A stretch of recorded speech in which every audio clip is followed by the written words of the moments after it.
Hi friends, good evening. నేను మీ గోపి బదిలి. ఇవాళ పాలిటీకి సంబంధించినటువంటి రాష్ట్రపతికి సంబంధించిన అంశాలని బిడ్ బ్యాంక్ పరంగా చూద్దాము. అందులో భాగంగా ఫస్ట్ క్వశ్చన్ ఏంటి అంటే కేంద్ర కార్యనిర్వాహక శాఖకు సంబంధించింది. కేంద్ర కార్యనిర్వాహక శాఖ గురించి రాజ్యాంగంలో ఎక్కడ వివరించారు అంటున్నాడు. అసలు ఫస్ట్ ఆఫ్ ఆల్ కేంద్ర కార్యనిర్వాహక శాఖ ఎక్కడ ఉంటుంది అంటే పార్ట్ 5లో ఉంటుందన్నమాట. ఎక్కడ ఉంటుంది అంటే పార్ట్ 5లో ఉంటుంది. ఈ పార్ట్ 5లో కేంద్ర ప్రభుత్వం గురించి ఏ అధికరణలో పేర్కొన్నారు అంటే ఆర్టికల్ 52 నుంచి ఆర్టికల్ 151 మధ్యన మనకి కేంద్ర ప్రభుత్వానికి సంబంధించిన అధికరణలను పార్ట్ 5లో పేర్కొనడం జరిగిందనమాట. సో ఈ కేంద్ర ప్రభుత్వంలోని ఈ కేంద్ర కార్యనిర్వాహక శాఖ అనేది భాగం అన్నమాట. సో ఇక్కడ క్వశ్చన్ ఏమడిగాడు అంటే కేంద్ర కార్యనిర్వాహక శాఖ గురించి రాజ్యాంగంలో ఎక్కడ వివరించారు అంటే 5వ భాగం. అన్నిట్లో 5వ భాగమే ఉంది. ఫిఫ్త్ పార్ట్ ప్రతి ఆప్షన్లో కూడా ఫిఫ్త్ పార్ట్ ఉంది. కానీ ఆర్టికల్స్ అనేవి ఎక్కడి నుంచి ఎక్కడి వరకు అంటే ఆర్టికల్ 52 నుంచి ఆర్టికల్ 78 మధ్య ఉన్నటువంటి అంశాలు దేని గురించి తెలియజేస్తున్నాయి? కేంద్ర కార్యనిర్వాహక శాఖ గురించి తెలియజేస్తున్నాయి. అసలు ఈ కేంద్ర కార్యనిర్వాహక శాఖ యొక్క విధి ఏంటి అంటే శాసనశాఖ ఏదైతే ఉందో ఏంటది, ఈ శాసనశాఖ చేసేటువంటి శాసనాలను ఈ కార్యనిర్వాహక శాఖ అమలు పరుస్తుందన్నమాట. అంటే ఏం చేస్తుంది? కార్యనిర్వాహక శాఖ అమలు పరుస్తుంది. కార్యనిర్వాహక శాఖ అంటే ఏంటి? శాసనశాఖకు ఏం వహిస్తుంది? సమిష్టి బాధ్యతను వహిస్తుంది. సమిష్టి బాధ్యతను కార్యనిర్వాహక శాఖ ఎవరికి వహిస్తుంది? శాసనశాఖకు. శాసనశాఖ అంటే ఏంటి? ఫర్ ఎగ్జాంపుల్ ఇక్కడ చెప్పాలి అంటే పార్లమెంటే. ఈ పార్లమెంటుని మనం శాసనశాఖగా పేర్కొంటాం అన్నమాట.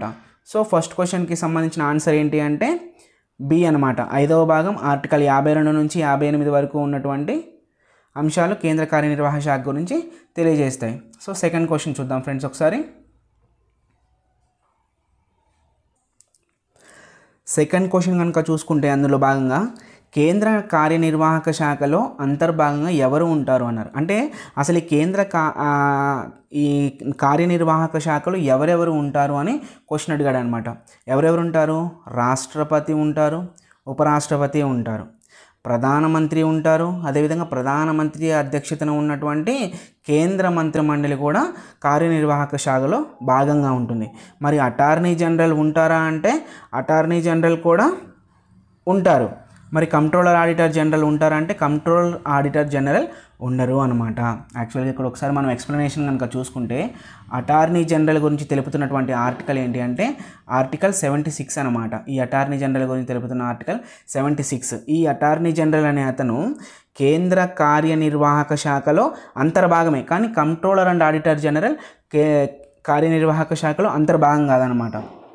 సో ఈ అటార్నీ జనరల్ యొక్క విధి ఏంటి అంటే కేంద్ర ప్రభుత్వానికి కేంద్ర ప్రభుత్వానికి న్యాయ సలహాదారుడుగా ఉంటారు.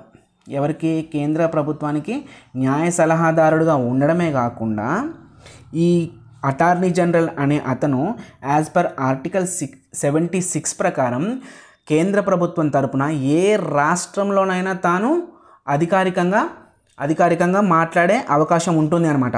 అధికారికంగా మాట్లాడే అవకాశం ఉంటుంది. సో ఇది తెలిపే ఆర్టికల్ ఏంటంటే 76. సో నెక్స్ట్ వచ్చేసి ఆప్షన్ డి కనుక చూసుకుంటే కంట్రోలర్ అండ్ ఆడిటర్ జనరల్ అనమాట. సో ఈ కంట్రోలర్ అండ్ ఆడిటర్ జనరల్ అంటే ఏంటి అంటే కాగ్ అనమాట. ఈ కాగ్ గురించి తెలుపుతున్నటువంటి ఆర్టికల్స్ ఏంటి అంటే 148 నుంచి 151 వరకు ఉన్నటువంటి ఆర్టికల్స్ కాగ్ గురించి తెలియజేస్తాయి. మరి ఈ కాగ్ కార్యనిర్వాహక శాఖలో అంతర్భాగమా అంటే కాదనమాట. ఈ కాగ్ అనే అతను కేంద్ర కార్యనిర్వాహక శాఖలో అంతర్భాగం కాదు. కానీ ఈ కాగ్ యొక్క ముఖ్య విధి ఏంటి అంటే కేంద్ర మరియు రాష్ట్ర ప్రభుత్వాల యొక్క ఆదాయ వ్యయాలను తనిఖీ చేస్తాడనమాట. అంటే కేంద్రానికి ఎంత ఆదాయం వస్తుంది, రాష్ట్రానికి ఎంత ఆదాయం వస్తుంది అని చెప్పేసి తనిఖీ చేయడం అనేది జరుగుతుంది అనమాట.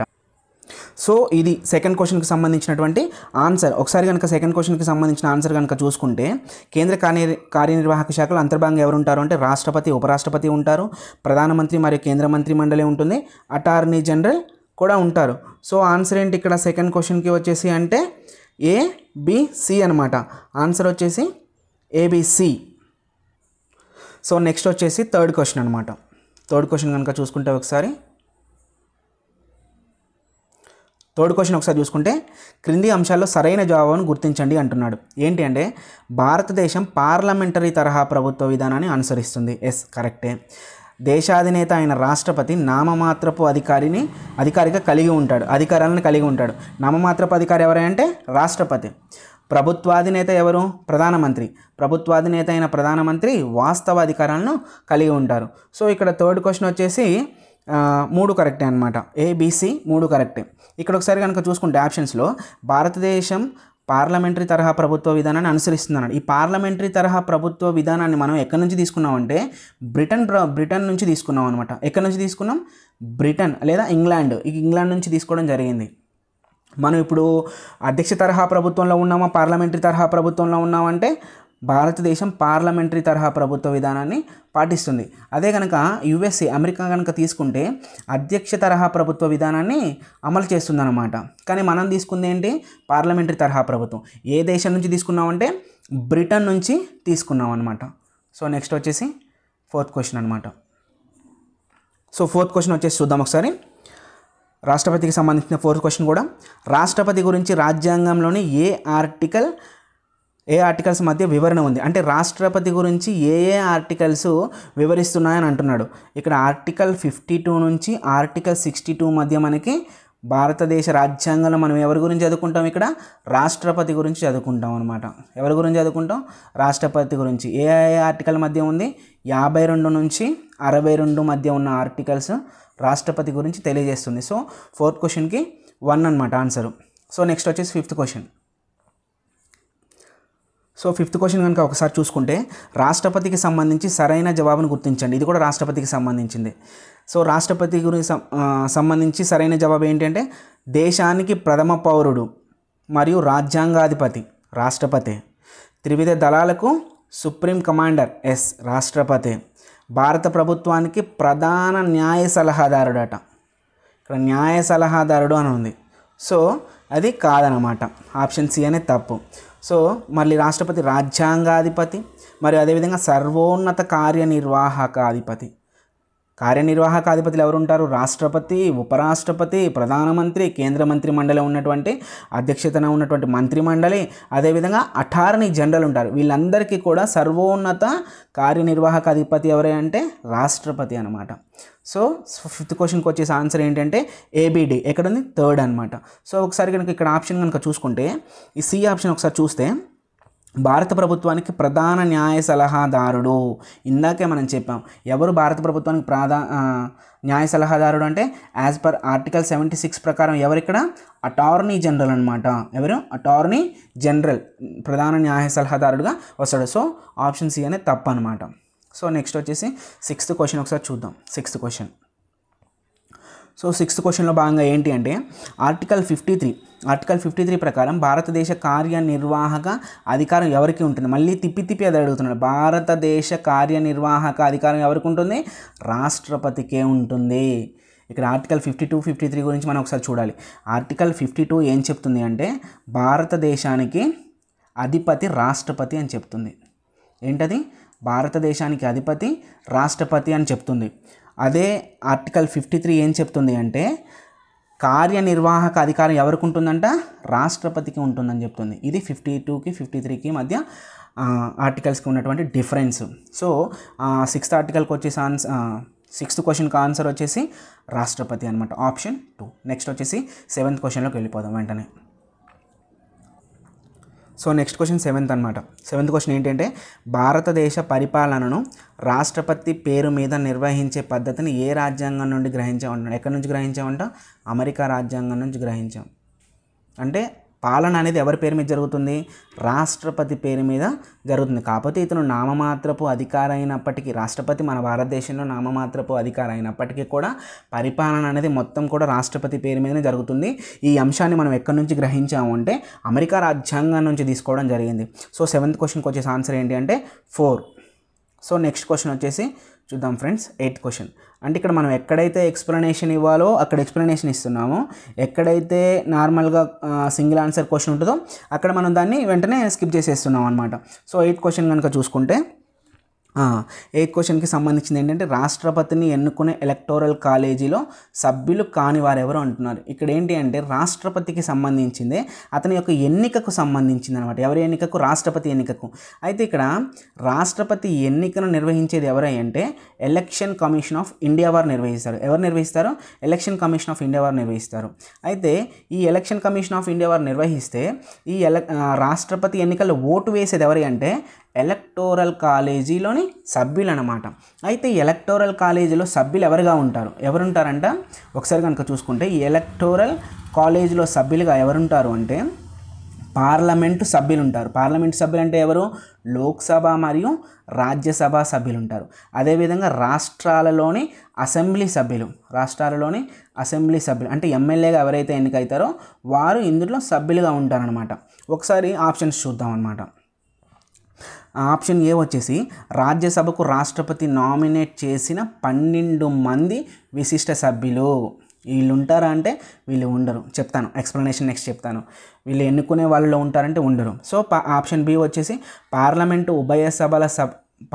ఉభయ సభలకు ఎన్నికైన సభ్యులు అంటున్నారు. ఇక్కడ ఏమంటున్నాడు? ఎన్నికైన సభ్యులు అంటే ఐదర్ లోక్సభ నుంచి రాజ్యసభ నుంచి ఎన్నికైన సభ్యులు. లోక్సభ నుంచి ఎంతమంది ఎన్నికవుతారు? 543 మంది ఎన్నికవుతారు. రాజ్యసభ నుంచి ఎంతమంది ఎన్నికవుతారు? 233 మంది ఎన్నికవుతారు. వీళ్ళకి రాష్ట్రపతి ఎన్నికల్లో ఏంటి ఓటు వేసే అధికారం ఉంటుందన్నమాట. కానీ 12 మందికి ఉంటుందా నామినేటెడ్ మెంబర్స్కి? ఉండదు. అది ఎందుకు చెప్తాం. నెక్స్ట్ వచ్చేసి ఆప్షన్ సి అనమాట. ఆప్షన్ సి ఏంటి? రాష్ట్రాల శాసన మండలికి ఎన్నికైన సభ్యులు. సో ఈ రాష్ట్ర శాసన మండలి అంటే ఏంటి? ఎమ్మెల్సీ అనమాట, మండల పరిషత్. అయితే ఈ ఎమ్మెల్సీ సభలో శాసన మండలిలో అందరికీ అన్ని రాష్ట్రాలకు ఈ శాసన మండలి ఉంటుందా అంటే అన్ని రాష్ట్రాలకు ఉండదు. కేవలం ఇప్పుడు ఉన్నటువంటి 6 భారతదేశంలో కేవలం 6 రాష్ట్రాలకి మాత్రమే ఈ ఎమ్మెల్సీ అనేది ఉన్నదన్నమాట. అయితే ఒకసారి కనుక ఆప్షన్ ఏ చూసుకుంటే రాజ్యసభకు రాష్ట్రపతి నామినేట్ చేసిన 12 మంది విశిష్ట సభ్యులు. యాక్చువల్గా రాష్ట్రపతి ఈ 12 మందిని యాజ్ పర్ ఆర్టికల్ 80 ప్రకారం లోక్సభకు 12 మందిని రాజ్యసభకు 12 మందిని నామినేట్ చేస్తాడనమాట. ఎవరిని? 12 మందిని. ఎట్లా నామినేట్ చేస్తాడు అంటే కళల నుంచి, అదేవిధంగా సాహిత్యం నుంచి, అదేవిధంగా సైన్స్ నుంచి, అదేవిధంగా సామాజిక సేవల నుంచి. ఈ 4 అంశాలు కళలు, సాహిత్యం, సేవలు, సామాజిక అంశాలు, సేవలను సర్వీసెస్ అన్నమాట, సైన్సెస్. ఈ 4 అంశాల నుంచి రాష్ట్రపతి రాజ్యసభకు యాజ్ పర్ ఆర్టికల్ 80 ప్రకారం 12 మందిని నామినేట్ చేయడం జరుగుతుంది. కానీ వీరు ఎలక్టోరల్ కాలేజీలో సభ్యులు కాదు. వీరు ఓటు వేసే అవకాశం లేదు. కానీ రాష్ట్రపతిని తొలగించేటువంటి మహాభియోగ తీర్మానంలో రాష్ట్రపతిని తొలగించేటువంటి మహాభియోగ తీర్మానం ఏదైతే ఉందో ఈ మహాభియోగ తీర్మానంలో ఈ 12 మంది ఓటు వేయవచ్చు, పాల్గొనవచ్చు. కానీ రాష్ట్రాలలోని శాసనసభ్యులకు అవకాశం లేదు. ఇటు ఎన్నుకునే విషయంలో అవకాశం లేదు, అదేవిధంగా రాష్ట్రపతిని తొలగించే విషయంలో అవకాశం లేదు. కానీ ఈ నామినేటెడ్ మెంబర్స్ ఎవరైతే ఉన్నారో ఎన్నుకునే విషయంలో అవకాశం లేదు, కానీ ఓటు వేసే అవకాశం లేదు. కానీ తొలగించేటువంటి విధానంలో మాత్రం వారు ఓటు వేసేటువంటి అవకాశాన్ని భారత రాజ్యాంగం కల్పించడం జరిగింది. సో ఆప్షన్ 8 క్వశ్చన్కి ఆన్సర్ ఏంటి అంటే ఏ తప్పు, సి తప్పు. సో 2 అనమాట. Only B is a correct answer. కానీ ఇక్కడ సరి కానిది ఏంటి అని అన్నాడు. సో అదనమాట. నెక్స్ట్ క్వశ్చన్ కనుక చూసుకుంటే 9th క్వశ్చన్లో భాగంగా ఒకసారి చదువుదాం. నెక్స్ట్ వచ్చేసి 9th క్వశ్చన్ కనుక చూసుకుంటే కేంద్రపాలిత ప్రాంతాలైన ఢిల్లీ మరియు పుదుచ్చేరి ఈ 2 కూడా కేంద్రపాలిత ప్రాంతాలే. శాసనసభలకు ఎన్నికైన సభ్యులకు అంటే ఎమ్మెల్యేలకు, ఎవరికి? శాసనసభకు ఎన్నికయ్యేది ఎవరు? ఎమ్మెల్యేలే కదా.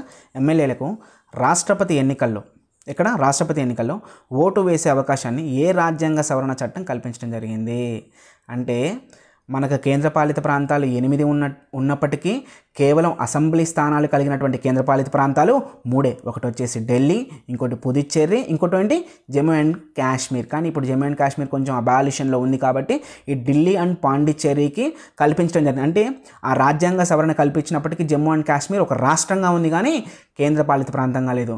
ఈ జమ్మూ అండ్ కాశ్మీర్ ఎప్పుడు కేంద్రపాలిత ప్రాంతంగా ఏర్పడిందంటే 2019వ సంవత్సరంలో 370 ఆర్టికల్ రద్దు ద్వారా జమ్మూ అండ్ కాశ్మీర్ను 2 కేంద్రపాలిత ప్రాంతాలుగా ఏర్పాటు చేయడం చేయడం జరిగింది. ఒకటి జమ్మూ అండ్ కాశ్మీర్, ఇంకోటి లడాక్ అనమాట. సో ఈ క్వశ్చన్లో భాగంగా ఆన్సర్ ఏంటి కనుక చూసుకుంటే 70వ రాజ్యాంగ సవరణ. ఏంటది? 70వ రాజ్యాంగ సవరణ చట్టం 1992 ద్వారా ఢిల్లీకి మరియు పుదుచ్చేరి శాసనసభల సభ్యులకు రాష్ట్రపతి ఎన్నికల్లో ఓటు వేసే అవకాశాన్ని కల్పించడం జరిగింది. ఏ సవరణ ద్వారా? 70వ రాజ్యాంగ సవరణ ద్వారా. ఎప్పుడు? 1992లో. ఈ 1992లో ఎవరున్నారు ప్రధానమంత్రిగా అంటే పివి నరసింహారావు గారు ఉన్నారు. ఎవరున్నారు? పివి నరసింహారావు గారు ప్రధానమంత్రిగా ఉండడం జరిగిందనమాట. సో ఇక్కడ కనుక చూసుకుంటే ఒకసారి ఢిల్లీలో ఉన్నటువంటి అసెంబ్లీ స్థానాల సంఖ్య ఎంత అంటే 70 అనమాట. ఎన్ని? ఢిల్లీలో ఉన్నటువంటి అసెంబ్లీ స్థానాల సంఖ్య 70. అదే కనుక పుదుచ్చేరిలో కనుక తీసుకుంటే అసెంబ్లీ స్థానాల సంఖ్య 33, అంటే 33 ఎమ్మెల్యే స్థానాలు ఉన్నాయన్నమాట. ఇక్కడ పుదుచ్చేరిలో. ఢిల్లీలో అయితే 70 ఎమ్మెల్యే స్థానాలు ఉన్నాయి. వీరు ఇప్పుడు రాష్ట్రపతి ఎన్నికల్లో ఓటు వేసే అధికారాన్ని కలిగి ఉన్నారనమాట. సో మిగతా ఆప్షన్స్ కూడా చూద్దాం అనమాట. ఆప్షన్ బి కనుక చూసుకుంటే 52వ రాజ్యాంగ సవరణ చట్టం 1985. ఈ 55వ రాజ్యాంగ సవరణ చట్టం 1985 దేని గురించి చెప్తుంది అంటే పార్టీ ఫిరాయింపుల నిరోధక చట్టం. అంటే పార్టీ ఫిరాయింపుల నిరోధక చట్టాన్ని 52వ రాజ్యాంగ సవరణ 1985లో రాజ్యాంగంలో పొందుపరచడం జరిగిందనమాట. ఈ సవరణ చేసినటువంటి ప్రధానమంత్రి ఎవరై అంటే ఆనాటి రాజీవ్ గాంధీ గారు దీంట్లో కీలక పాత్ర పోషించడం జరిగింది. సో ఆప్షన్ 2 అనేది దానికి సంబంధించింది. ఒకసారి కనుక ఆప్షన్ 3 కనుక చూసుకుంటే ఏంటి? 86వ రాజ్యాంగ సవరణ 2002. చాలా అంటే చాలా ఇంపార్టెంట్ ఫ్రెండ్స్. ఈ రాజ్యాంగ సవరణ ప్రతి ఎగ్జామ్లో అడుగుతూనే ఉన్నాడు. ఈ 86వ రాజ్యాంగ సవరణకి సంబంధించి మనకి 3 అంశాలు ఉంటాయి. ఒకటి వచ్చేసి ఫండమెంటల్ రైట్స్కి సంబంధించి ఆర్టికల్ 21 క్లాజ్ ఏ. ఈ ఆర్టికల్ 21 క్లాజ్ ఏ ఏం చెప్తుంది అంటే 6 నుంచి 14 సంవత్సరాల వయస్సు కలిగిన పిల్లలు ఎవరైతే ఉంటారో వాళ్ళకి కంపల్సరీ ఫ్రీ ఎడ్యుకేషన్ అనమాట. కంపల్సరీ ఫ్రీ ఎడ్యుకేషన్ అంటే ఏంటి? ఉచిత నిర్బంధ విద్యను అందించడం జరుగుతుంది. యాజ్ పర్ ఆర్టికల్ 21 క్లాజ్ ఏ ప్రకారం ప్రతి ఒక్క విద్యార్థికి ఉచిత నిర్బంధ విద్యను అందించాలి. అది ఏజ్ ఎంత? 6 to 14 ఇయర్స్ మధ్యలో ఉన్నటువంటి వారికి. ఇది ఆ వ్యక్తి యొక్క ప్రాథమిక హక్కుగా ఈ 86వ రాజ్యాంగ సవరణ ద్వారా పేర్కొనడం జరిగింది. అదే 86వ రాజ్యాంగ సవరణ ద్వారా ఇంకొక అంశం ఏంటి అంటే ఆర్టికల్ 45 అనమాట. ఈ ఆర్టికల్ 45లో ఏం చేర్చారు అంటే 6 సంవత్సరాల లోపు బాలబాలికలు ఎవరైతే ఉంటారో వాళ్ళకి ప్రీ ప్రైమరీ ఎడ్యుకేషన్ అనమాట. పూర్వ ప్రాథమిక విద్య. మనం తెలుగులో చెప్పాలంటే దాన్ని అంగన్వాడీస్గా పేర్కొంటాం. ఈ అంగన్వాడీస్లో పేర్కొంటాం అనమాట. ఈ 6 సంవత్సరాల లోపు వారికి పూర్వ ప్రాథమిక విద్యను అందించాలని చెప్పి ఆర్టికల్ 45 తెలియజేయడం జరుగుతుంది. ఇంకొకటి ఏంటి అంటే ఇదే 86 రాజ్యాంగ సవరణ ద్వారా 3వ అంశం ఏంటి అంటే ప్రాథమిక విధులు అంటే ఫండమెంటల్ డ్యూటీస్ అనమాట. FDs. ఈ ఫండమెంటల్ డ్యూటీస్ ద్వారా ఆర్టికల్ 51A సబ్ క్లాజ్ 11ని చేర్చడం జరిగింది. ఆర్టికల్ 51A సబ్ క్లాజ్ 11ని చేర్చడం జరిగింది. ఇందులో భాగంగా ఈ 11th పాయింట్ ఏం తీసుకున్నారు అంటే సేమ్ ఆర్టికల్ 21 క్లాజ్ ఏలో ఏదైతే చెప్పారో అదే అంశాన్ని ఇక్కడ కూడా చెప్పారు. కానీ ఒక చిన్న మార్పు అనమాట. 6 నుంచి 14 సంవత్సరాల వయస్సు కలిగిన పిల్లల యొక్క ప్రాథమిక విద్య అనేది ఏంటది? ప్రాథమిక విద్య అనేది వారి యొక్క తల్లిదండ్రుల బాధ్యత అనమాట. ఎవరి బాధ్యత? వారి యొక్క తల్లిదండ్రుల బాధ్యత. ఇక్కడ చూడండి, ఫండమెంటల్ డ్యూటీస్లో ఏమో వారి యొక్క తల్లిదండ్రుల బాధ్యత అని చెప్పింది. కానీ అదే 86 రాజ్యాంగ సవరణ ద్వారా చేసినటువంటి ఫండమెంటల్స్ రైట్స్లో పేర్కొన్నటువంటి అంశం పరంగా కనుక చూసుకుంటే ప్రాథమిక హక్కుగా ఇవ్వడం జరిగింది. అంటే ఆ వ్యక్తి యొక్క ప్రాథమిక హక్కుగా పేర్కొనడం జరిగింది. సో 9th క్వశ్చన్కి 3rd ఎక్స్ప్లెనేషన్ అయిపోయింది. ఇప్పుడు 4th ఎక్స్ప్లెనేషన్ అనమాట. 4th ఎక్స్ప్లెనేషన్ కనుక చూసుకుంటే 97వ రాజ్యాంగ సవరణ చట్టం 2012లో చేశారు. ఈ రాజ్యాంగ సవరణ దేనికి సంబంధించిందంటే సహకార సంఘాలకు సంబంధించింది. దేనికి సంబంధించింది? సహకార సంఘాలకు సంబంధించింది. అంటే సహకార సంఘాలకు రాజ్యాంగ ప్రతిపత్తిని కల్పించడం జరిగింది. సహకార సంఘాలకు యాజ్ పర్ 97. అయితే ఈ సహకార సంఘాలకు రాజ్యాంగ ప్రతిపత్తి కల్పించి ఏ ఆర్టికల్ను పొందుపరచడం జరిగింది అంటే 19 క్లాజ్ 1 సబ్ క్లాజ్ సి అనమాట. 19 క్లాజ్ 1 సబ్ క్లాజ్ సిలో పొందుపరచడం జరిగింది. ఎక్కడ ఉంటుంది 19 అంటే ప్రాథమిక హక్కుల్లో భాగంగా ఉంటుందన్నమాట. ప్రాథమిక స్వేచ్ఛ, భావ ప్రకటన స్వేచ్ఛకు సంబంధించినటువంటి ఆర్టికలే ఈ 19. అందులో ఒకటి ఏంటి అంటే 19(1) సబ్ క్లాస్ సి అనేది రాజ్యాంగ ప్రతిపత్తి కల్పించడం జరిగింది. వేటికి? సహకార సంఘాలకు అనమాట. సో 9th క్వశ్చన్కి వచ్చేసి ఆన్సర్ మళ్ళొకసారి కనుక చూసుకుంటే 70వ రాజ్యాంగ సవరణ అనమాట 1992లో జరగడం జరిగింది. దీనిలో భాగంగా ఢిల్లీకి మరియు పుదుచ్చేరి కేంద్రపాలిత ప్రాంతాలకు రాష్ట్రపతి ఎన్నికల్లో ఓటు వేసే అవకాశాన్ని కల్పించడం జరిగింది. ఇది 9వ క్వశ్చన్కి explanation. Now next 10th question అనమాట. ఇక్కడ కనుక 10th క్వశ్చన్ చూసుకుంటే రాష్ట్రపతి ఎన్నిక విధానానికి సంబంధించినటువంటి క్వశ్చన్ అనమాట. రాష్ట్రపతి ఎన్నిక విధానానికి సంబంధించిన సరైన జవాబును గుర్తించండి అంటున్నాడు. చూద్దాం ఒకసారి. ఆప్షన్ ఏ ఏం చెప్తుందంటే ఎలక్టోరల్ కాలేజీ సభ్యులు నైష్పత్తిక ప్రాతినిధ్య ఏక ఓటు బదిలీ విధానం ద్వారా ఎన్నుకుంటారు. అసలు ఏంటిది? అవును, నైష్పత్తిక ప్రాతినిధ్య ఏక ఓటు బదిలీ విధానం ద్వారా ఎన్నుకుంటారు. కానీ ఎన్నిక విధానం ఎలా ఉంటుంది అంటే, ఫర్ ఎగ్జాంపుల్ రాష్ట్రపతి పదవికి ఒక ముగ్గురు పోటీ చేస్తున్నారు అంటే ఈ ముగ్గురిని ఎన్నుకునే విధానం, ఒక అభ్యర్థి ఎన్నుకునే విధానం ఎలా ఉంటుందంటే, ఈ ముగ్గురికి తన యొక్క ప్రాధాన్యత ఓటును కల్పించాలి. ఫర్ ఎగ్జాంపుల్ మొదటి వ్యక్తికి 2వ ప్రాధాన్యత, 2వ వ్యక్తికి 1వ ప్రాధాన్యత, 3వ వ్యక్తికి 3వ ప్రాధాన్యత, ఇట్లా కంపల్సరీ యొక్క తన ప్రాధాన్యత క్రమాన్ని తెలియచేయాలి. అలా తెలియచేసిన ప్రతి ఒక్కరికి అలా తన ప్రాధాన్యతను అనుసరించి ఓటు వేస్తేనే ఆ ఓటు అనేది చెల్లుతుంది. ఒక్కరికి ఓటు వేయకపోయినా కానీ ఆ ఓటు మురిగిపోతుంది అనమాట. సో దాన్ని మనం ఏమంటామంటే నైష్పత్తిక ప్రాతినిధ్యం. అంటే నేను ఈ వ్యక్తికి మొదటి ప్రాధాన్యతనిస్తున్నా, నేను ఈ వ్యక్తికి 2వ ప్రాధాన్యతనిస్తున్నా, నేను ఈ వ్యక్తికి 3వ ఇలా ప్రాధాన్యతను అనుసరించి ఓటు వేయడమే నైష్పత్తిక ప్రాధాన్యత ఓటు బదిలీ పద్ధతి అనమాట. సో ఆప్షన్ ఏ అనేది కరెక్టే. రాష్ట్రపతి ఎన్నిక విధానాన్ని ఐర్లాండ్ రాజ్యాంగం నుండి గ్రహించారు. ఎస్, ఎక్కడి నుంచి గ్రహించారంట? ఐర్లాండ్ రాజ్యాంగం నుంచి గ్రహించడం జరిగింది. ఎస్, కరెక్టే. నెక్స్ట్ వచ్చేసి కనుక రాష్ట్రపతి ఎన్నికల విధానం అమెరికా అధ్యక్షుడి ఎన్నిక విధానాన్ని పోలి ఉంటుంది. కాదు, అమెరికా అధ్యక్షుడి ఎన్నిక విధానాన్ని పోలి ఉండదు అనమాట. సో ఆన్సర్ వచ్చేసి A and B correct. So 2 అనమాట. So 2 is the correct answer. 10వ దానికి 2. ఇది ఫ్రెండ్స్ ఇవాళ మనం పాలిటీలో భాగంగా చూసినటువంటి current affairs. Please friends subscribe చేయండి, లైక్ చేయండి. Thank you so much. మీ యొక్క కామెంట్స్ కూడా తెలియచేయండి.